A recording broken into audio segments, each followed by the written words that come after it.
welcome back to our final 30 minutes of Pawns and Patrons. We're going to wrap up the end of this session with some leveling up of our characters.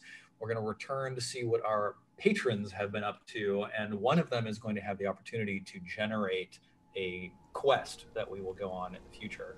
But before we do, Jen, would you care to introduce one last time the charity that you are helping us support today, and that we are all joining in support? Yeah, so we did it. We were raising money for the Canadian Wellness Association, which is a charity that raises money for healthcare needs that are uncovered by the healthcare system in Canada for people who are in need and do not have the funds to cover them. And the goal was $250. We got $300.26. So we win, just like today's journey. We win. Thank you so much, everybody. That's fantastic. Thank you all so much for helping us support that. It's a really good cause. And thank you, Jen. All right, so my friends, we have an important and compelling set of decisions to make.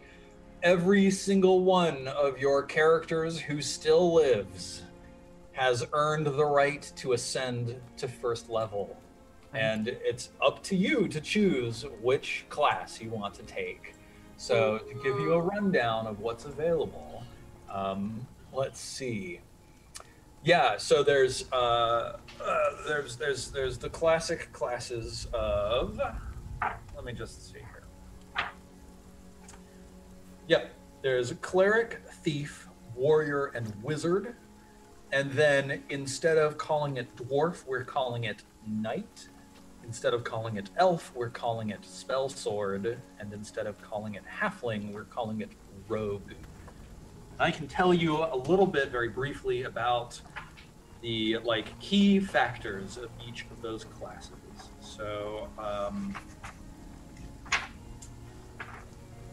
very briefly, the Cleric, of course, casts spells. You're going to have to choose an alignment, and your alignment and the alignment of the subject of your spell, like your friend that you're trying to help, will change the effectiveness of your spell, because gods only like it when you're working within their prescribed alignment. The Thief is good at skills. So there's basically no skills in this game, except for the Thief, who has backstab, sneak silently, hide in shadows, pickpocket, pick lock, find trap, disable trap, etc. A whole bunch of things. And your different alignment changes how good you are at all those things. The Warrior gets Mighty Deeds of Arms, which allows them to pull off these fancy combat maneuvers that so many of you have been asking, can't I shove someone back, or hit them in the eye, or that's what the Warrior does. They do Mighty Deeds of Arms that do cool things like that. The Wizard, of course, casts spells in much the same way that we have seen. You roll a spell check, and then the higher and higher you roll, the better and better the results are of the spell. But if you roll low, you can sometimes earn corruption, which can make boils spawn on your face. The Dwarf, which is what we are calling the Knight, is like a warrior who fights exclusively with a sword and shield. They are heavily armed and heavily armored melee combatants. The Elf that we are calling the Spell Sword is like a mix of a warrior and a wizard. They have some spells and they have some fighting capabilities, but not as focused as either the warrior or the wizard. And the Halfling, who we are calling the Rogue, is a very special class. They are specifically very good at two-handed fighting, two-handed, dual wielding. And also, rogues get this special thing where, one, their luck regenerates more and faster, and two, they can burn luck for other people. So it's really nice to have a rogue in your party, because whereas most people can only burn luck for themselves and it only comes back very rarely, rogues regain luck when they sleep and they can burn it on behalf of other people. Incidentally, would all of you please add 2 to your current luck score for defeating the Chaos Lord and surviving the mission? To each one of our characters? Yeah, to each one of your characters. There is not 2. What if that brings our luck above its maximum? Is that okay? Yeah, absolutely. Your luck maximum score also increases. Ooh. And if we have spent a luck, we don't like regenerate it after a long rest or anything, right? So most people don't. The rogue, the halfling, does, but that's only when you take that class. So currently, no. Okay, so having spent 1 luck, I don't like regain that and 2. I just regain 2. Right. You regain up to your maximum and then increase your maximum by 1. Oh, okay, I see. Yeah. Wait. If you're a rogue. No. So, Anna, what is your current luck score? 8. And your maximum is 9? Yeah. So the answer is Anna gains 2 luck, which bumps her 8 luck up to 9, and then her 9 luck up to 10, and her max luck is now 10. Oh, okay. I messed up everything. Yeah. Let me fix everything.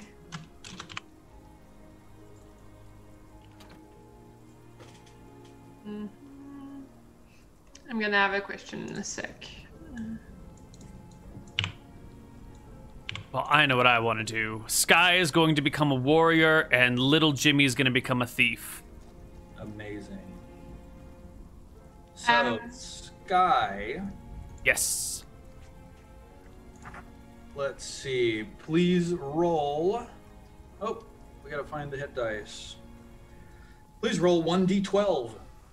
Oh.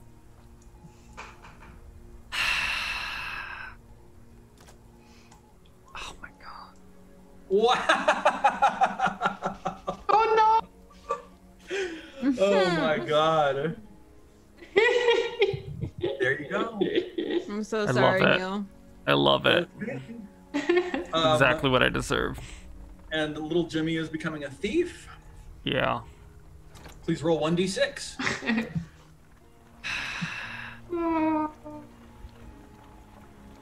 Thank you, life. Little There Jimmy you go. with twice as much HP as the warrior Sky. Absolutely. All right. Does anybody else know what they'd like to choose? I did have a question about luck. So, do you say we regain our luck and add 2, or how does it work? What's your current luck, Jen? Well, like most of my characters didn't touch their luck, so I just add 2 to the max, and I guess I max it. Yeah. So the answer is if your current luck would go beyond your maximum, then increase your maximum enough that it fits your whole luck. Okay, cool. If your so that current works. luck only goes from 0 to 2, then your maximum luck doesn't change. It just stays at 2. So that's fine. But okay, so my one character that's an edge case is Red Rare. She's at 0 out of 9. What happens with that? She's now at 2 out of 9. Oh.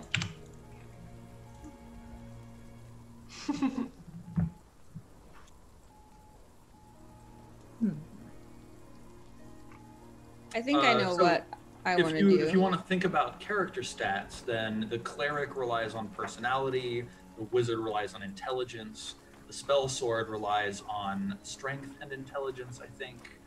The thief is dexterity, the warrior is strength. Yeah. I didn't even think of that because I was just going by lore. Wizard is intelligence, right? Yes. All right. Well, Babs, having newly found that she is completely magical by fate, will obviously become a wizard. Fantastic. But Fran, there's no like Beastmaster type class, but is there anything?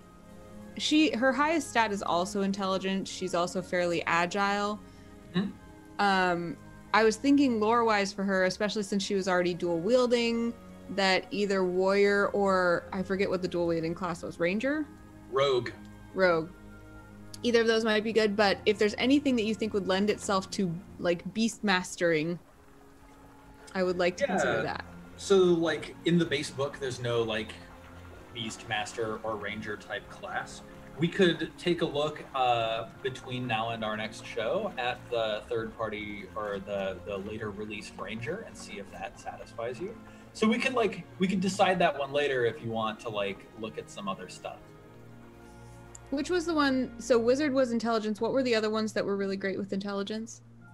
So the spell sword, I think, is another character that casts spells and therefore uses intelligence. And the spell sword is also like a melee combatant, and so it's nice to have some strength for that as well. I'm gonna tentatively say that she's gonna go warrior, but Okay. we'll see. Cool. So for warrior, roll 1d12. Actually, I lied. I meant rogue. Rogue. Well then. Because agility would lend itself to rogue, right? Yes. Go ahead and roll 1d6 then.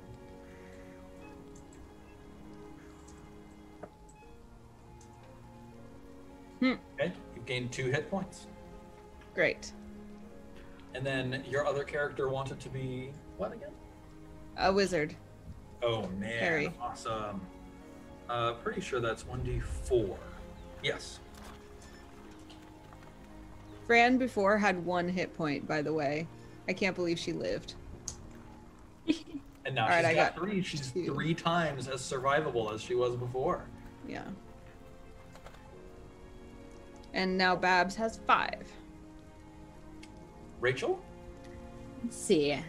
After her experiences with magic on this most recent adventure, Dunetouche, the aspiring wizard's apprentice, has decided to make a career switch. She is now going to go into a rogue. Okay. Rogue or thief? Do they both rely on agility? Yes, the thief has like more skills and the rogue has more dual wielding. Definitely a thief. Okay, cool. Yeah. Then whoops, passed it. Pretty sure it's 1d6. Yep, 1d6. 1. There you go. I've doubled my hit points. Today is a great day. Absolutely. All right. And then, meanwhile, Agnes, who has developed a fondness for hanging the heck back in fights and involving herself little to not at all, has started to understand the appeal of magic and would like to become a wizard. Amazing. That totally makes sense. Roll 1d4. 3. 3. Who'da thunk it? Big numbers here. I will make sure to send you all the section in the rulebook for like the additional rules, because there's things like the wizard now rolls 1d6 on the crit table number 1. You know 4 spells. You have a max spell level of 1. You have like increases to your reflex, fortitude, and will saves. There's other stuff we have to add on to your characters, but we can take care of that all later. That's both of your characters, right, Rachel? Yes, that's the survivors. Is that everyone? Jen? No, I didn't Yeah. think. Yeah, I'm not sure yet. But Red Ray, I'm pretty confident. I think she would be either a warrior or a knight. Okay. Are both of them strength-based? Yeah, pretty much. Like basically any melee combatant is strength-based. The knight specifically uses a shield, so like it's not likely that you're going to be using a bow for the knight. Mm-hmm. Yeah. They're both like way better at crits and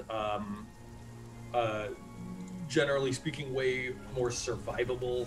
Yeah. Yeah, and what are mighty deeds of arms? Is just cooler moves? So a mighty deed of arms is in addition to rolling your d20 to attack, you will always also roll a 1d3. And you can say, Stephen, when I hit this person, I also want to disarm them. I also want to push them back. I also want to knock them down, etc., etc. If you roll a 3+ on your deed die, the 1d3, then you do it. So it's just like super flexible. You can just like do cool creative stuff in the middle of combat. Like all Red Ray is going to be a warrior. Awesome. Yeah, I think it fits her. She's very brave. She likes to do funky things, throw people in fires. Yeah. Yeah. D12. She likes to do funky things, throw people in fire. 8. 8. Damn. Yeah. Does. Red Ray She's is quirky. Yeah. So I add 8 HP to her max. Yes. So her max is now 11, and she was at 1 hit. She was at 1 hit point. What happens with that?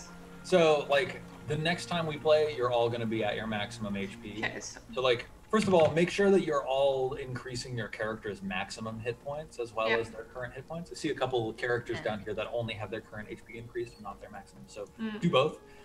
And then the next time we play, we'll be completely rested and healed. It'll be months later. We'll be doing like another disconnected different adventure. It'll be great. Okay. The other two, Growlobless and Stretch. yeah, Growlobless has good agility and pretty good personality. Personality was maybe Cleric, yeah. We don't have any of those yet. Yeah, I was thinking Growlobless. I mean, there's Bless in his name. He's kind of peaceful guy. Doesn't want to get into trouble. So yeah, Growlobless is going to be a Cleric. Awesome. Roll 1d8.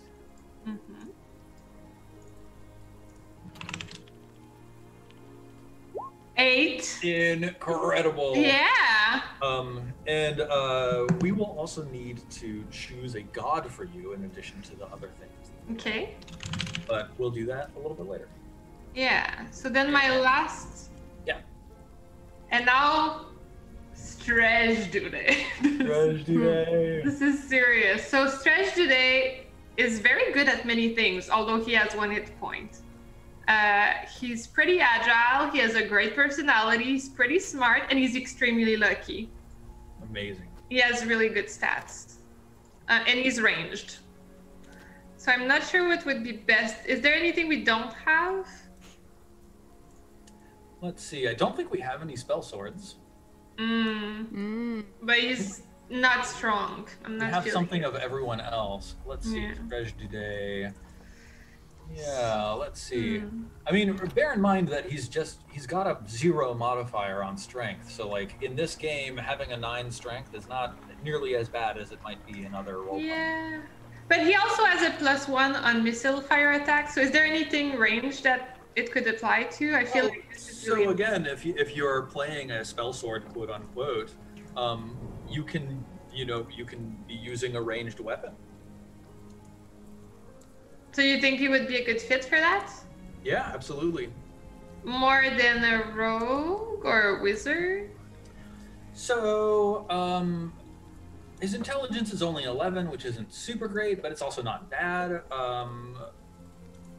I really think it's kind of up to like the flavor that you like. If you like being like capable in combat, you can wear armor and also you have a few spells, then spell sword is kind of where you want to be. But if you'd rather be more effective in combat and less spells, or like more spells and less combat, then those are your other Okay, options. last question and then I think I promise. So like the missile fire attack rolls, does that apply to magic spells or no? No, magic spells they're a completely different role. It's a spell casting role. Okay. All right, Sure, then spell sword it is. Stretch Today. Awesome. Then roll 1d6 for your hit points. Let's go stretch. 2. All right. I expected him to be weak. All right, fantastic. So the story goes that our heroes sailed out into the open ocean, where they spent a few weeks being tossed upon the waves, surviving by the skin of their teeth and their wits and their camaraderie, before the ship finally righted itself and turned them back to the port of the city great.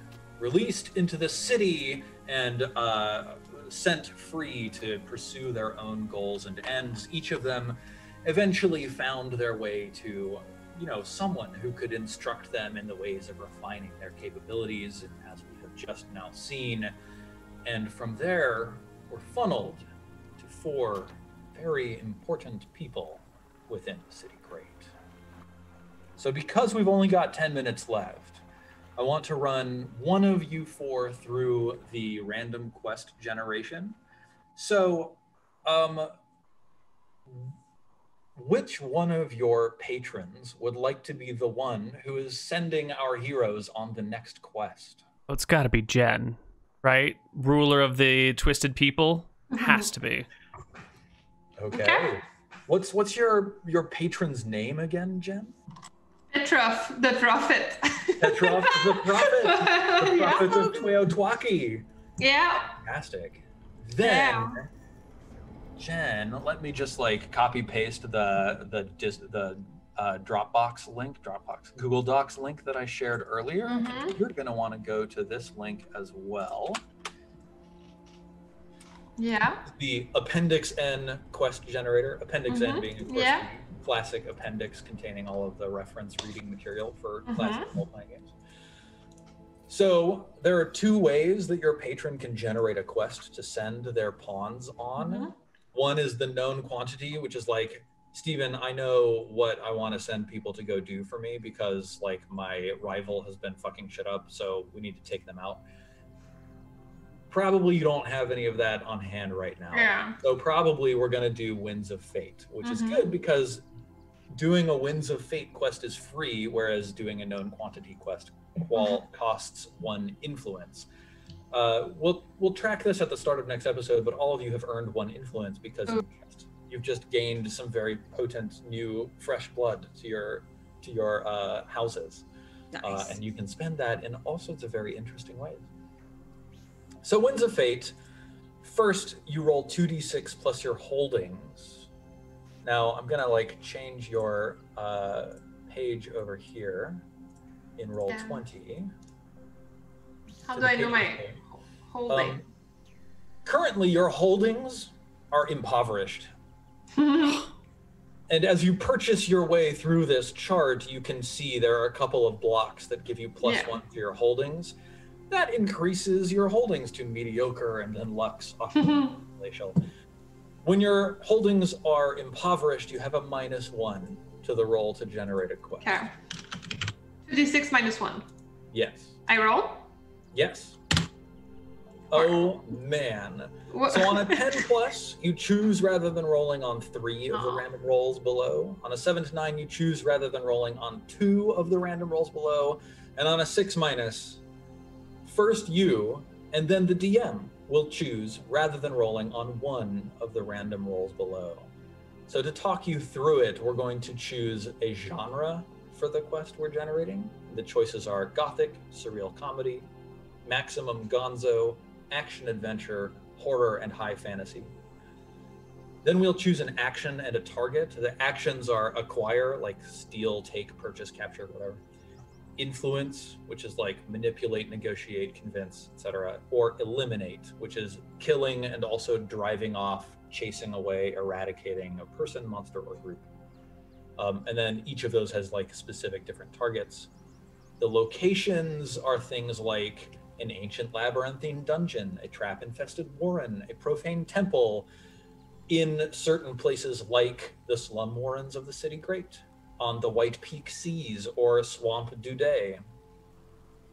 And then there's payment, which your patron may or may not be able to offer from things like my continued patience and your continued employment. Now get out of my sight. All the way up to I'll pay you in coin, 200 gold pieces per level per person. So I know that's a lot to take in. Does anything jump out at you as like a thing you definitely want to force this next quest to be? Oh. Can you explain what Maximum Gonzo is? Heavy metal. So the genre of Maximum Gonzo is like many classic Dungeon Crawl Classics adventures are very gonzo.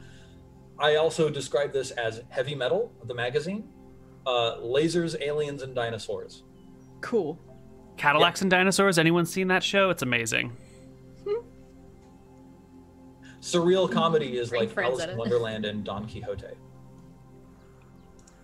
So maybe I can tell you a little bit about my character's motivation, and then we can find something that would be his priority, their priority. Yeah, absolutely. So their priority is to survive the end of the world as we know it. They're convinced that the world's gonna burn down. So they're trying to, they're digging their own place where they live in safety, kind of a bunker. and they're trying to amass different things to survive after the end of the world. So it can be food, it can be money, it can be plants, it can be anything really.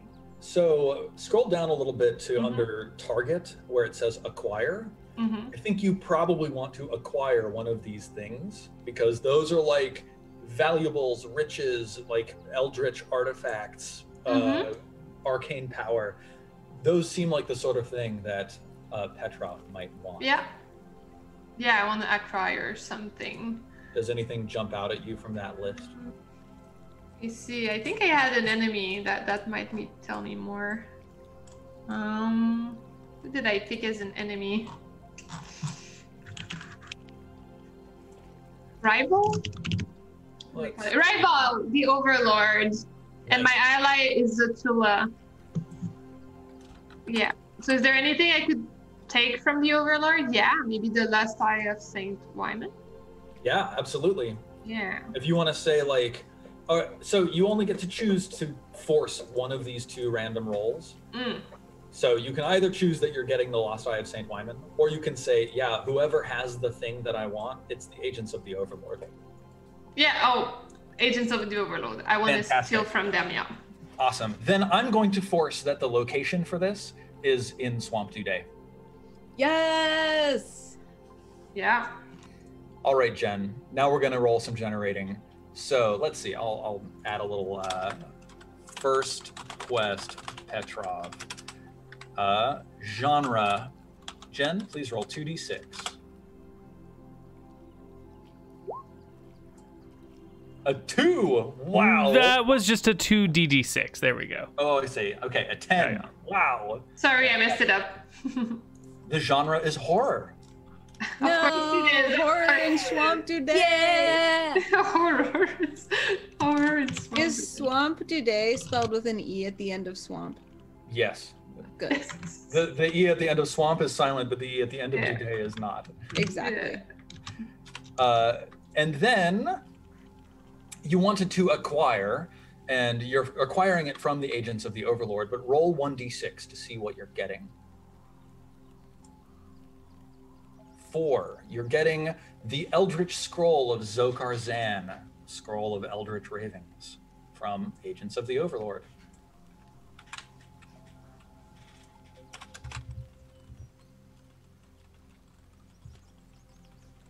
Yeah. Fantastic.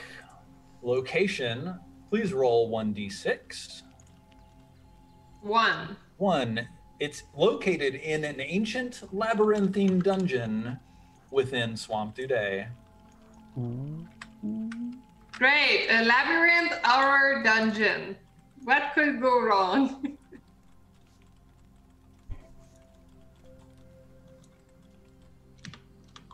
And as payment, please roll 2d6, and we'll see what you can possibly offer. I don't want to offer anything. So this is like free, right? You get magically generated stuff. Okay. Then I can, yeah. What you are able to offer at this time to these pawns is, quote, you may keep the entirety of whatever treasure you find this time. Great. This is exciting for Dune Touche. Fantastic. Then But I get the relic, right? If they do it. Yeah, of course. Okay. Like it's kind of like bring me the lamp. You can take whatever else you want, but bring me the lamp, right? Fantastic. I'm really stoked about this. This quest sounds amazing. Then that's going to end it for today. We will start next session seeing a bit more of the patrons and like what's happening with them. We'll talk more about influence. We'll let you spend the influence that you got this time. And then we'll kick off our next adventure cycle, searching for the Eldritch Scroll of Zokar Zan in Swamp Today. That's so exciting. Do we roll new low-level characters too? So you're going to be bringing up to 2 characters with a level, but since we have seen how dangerous this game is, you might want to consider hiring some 0-level hirelings, and that is absolutely something you can do. Great. Yeah. let's go around the table, do some sign-offs, and let everybody get on their ways. Anna, why don't we start with you, and then we can do Rachel, Jen, and Neil. First, I want to say congrats to Rachel and my agency, CSA, that just won Esports Award for Supporting Agency of the Year. They're Amazing! awesome. Congratulations! Yeah, they've treated Rachel and I well for like a decade or something. So thanks to them. As far as what I'm up to, my show schedule is a little bit disrupted next week, but some of the exciting highlights are that we will have episode 2 of season 2 of Knights of Evening Star. We started season 2 of that on the official D&D channel. And also we will have a special episode of Extra Brains, which is DJ Wheat and my new brainstorming talk show, where we lend our brain power to you for anything that you might need. And we are doing a special episode because next week is Native American Heritage Day on Friday. So we're inviting Cody Connors on to talk to us about being Native American in the US and how to engage with Indigenous communities everywhere. So I'm really super stoked for that. Learning from Cody is always amazing. I think that's it. And I want to take Jen because I want to see, what's that shirt you're wearing? It's really cool. It's really cute. Yeah, where'd you get that? Was it cantripbrand.com where fantasy inspired streetwear is at your fingertips? I've heard really good things about Cantrip Brand. Yeah, it's a wonderful shirt. I absolutely love it and wear it for many purposes, all purposes really. It's so strange. I happen to have one right here that looks just like it. Oh, it's beautiful as well. I wish I could have all of them. Such a strange coincidence. Yeah. So besides purchasing Cantrip Brand gear, you can follow me at Livinpink on Twitter and on Twitch. I started streaming again about 6 months ago. I stream every Tuesday night at 10 p.m. Eastern. I think next Tuesday we're going to be streaming Assassin's Creed Valhalla. I haven't tried it yet, so it's going to be my first. I didn't even check it out. It's going to be a wonderful discovery. I'm excited. I tag Rachel. Thank you. Anna, I have to bring it back to you once again and say some people in my chat were wondering if you were still producing songs and where they could find them. I tried directing them to your Instagram, but I figure you might know a little better. Been co-singing on some tracks. Fill me in. Yeah, my latest 2, thanks for asking, were both collaborations with Nate Wants to Battle. And I believe you can actually look for me on Spotify to find them, which is pretty Like I dope. can punch hold on, I gotta open an unrelated search in a program. I can't believe I haven't looked for myself there, but that's how I am officially a professional recording artist and get my pennies from Spotify whenever you listen to the song. So they're both look there on Spotify. Yeah, they're Happily Steven Ever Universe After and emo tracks. So like it's a Fall Out Boy song. You just lump that under the emo tracks. No, it's umbrella. not Fall Out Boy. It's that muscle relaxer is knocking me out. I can't remember any words. It's Everything Is All Right by Motion City Soundtrack. And Happily Ever After from Steven Universe Future. Beautiful. Where I sing Pearl's part, which is one of the most tear-jerking parts of any song in Steven Universe. Well, there's the answer, folks. You can find her on Spotify. Just punch in AnnaProsser. It actually couldn't be easier than that. Okay, thanks, Rachel. No problem, babe. Where you can find me, Wednesdays, I am playing a cyberpunk campaign. My name is Natalie Smith over there, and we are fighting the Red Chrome Legion currently, and I am one hell of a driver on that show. So I would encourage you to tune in, especially if you're getting hyped for cyberpunk coming out. What channel? On /DNP. Thank you very much. No, just out there in the ether. Good luck. And beyond that, what am I doing? Some Honda head-to-heads, all kinds of fun stuff. The best thing to do is follow me at twitter.com/Seltzer, please. Like you're thirsty for the beverage, and you can find me and all my upcoming stuff over there. And I tag Neil. You guys can find me on twitch.tv/Koibu. We've got Legends of Arcadia Genesis tomorrow. We're doing a solo session with Sean and figuring out what it is that Kill's gonna do in order to you'd have to be following. It's too complicated. I can't explain. Just watch. It's the same time as this show tomorrow morning. My channel. Too complicated. Fantastic. then you can find me at Silent Osiris. The O is a 0. The Sunfall Cycle is the other show that I run over on twitch.tv/Jesse Cox. We've been going for like something like 75 episodes. We've got another one coming up this Wednesday.